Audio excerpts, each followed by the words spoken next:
Hi, thank you for joining me again. Yes, I am filming another video on the same day that my hair has been done, but hey, I just want to show it off a little bit more. So now I want to talk about cardio and some ways to give your classes some cues and an idea of how they should feel while they're doing cardio. So I'm sitting on a treadmill right now. We have amazing woodways in our circuit training studio. Behind me are ellipticals. If you aren't teaching classes where there are treadmills and ellipticals, maybe you're teaching a cycling class and there's some sort of cardio in that class, or maybe you're teaching a bar class and there's cardio in that. I've done some low impact cardio in my own bar class. Or let's say you are teaching a strength class and you want to throw in a cardio interval. There's cardio pieces in a lot of our classes that we're teaching now. So with the cardio though, we're most likely teaching interval training or higher intensity interval training.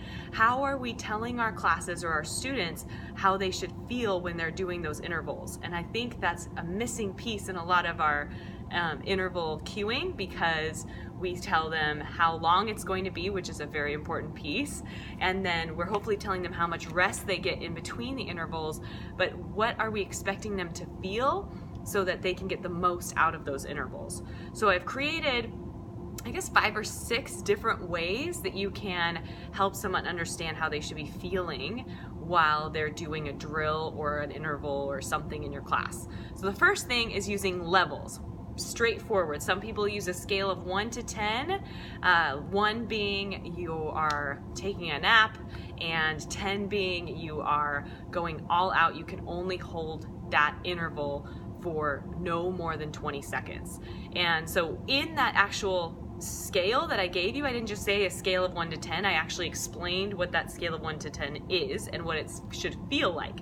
So along with giving them a scale, maybe you do 1 to 4. I've heard levels 1 to 4, but I've heard those levels described. So there should be a feeling that you're associating with those levels, or maybe it's a time-based thing. At level 10, they can only hold for 20 seconds. At level 1, they could go forever. So giving them an idea or layering in how they should feel and for how long they could hold something.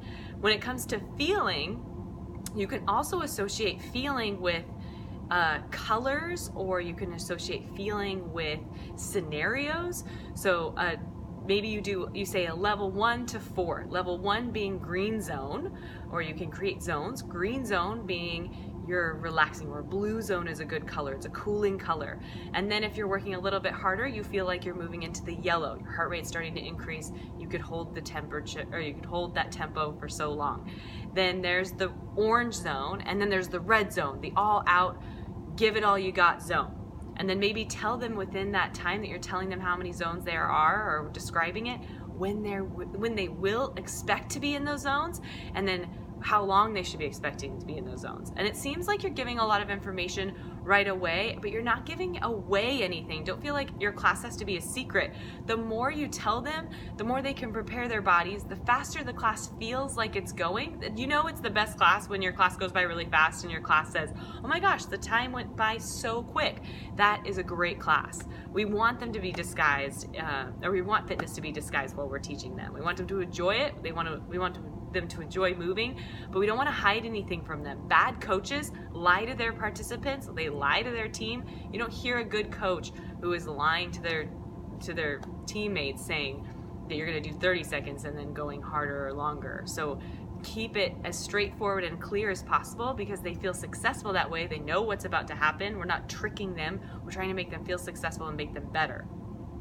Kind of went on a tangent there, but you can do colors, and then you can do feelings. So we talked about how you feel. So you're at home on the couch, your heart rate is low, you're just chilling. You could create a scenario, you're chilling on the couch, you're Netflixing and chilling. Lately I've been using in my classes, I'm starting to love and binge watch the Great British Baking Championship or baking show, and I love that show, and so I've been binge watching it. That's my level 1. I've been watching it on Netflix, and what's funny is your class can relate to that, and they might raise their hand and be like, woo, love that show. Stranger Things is a good one too.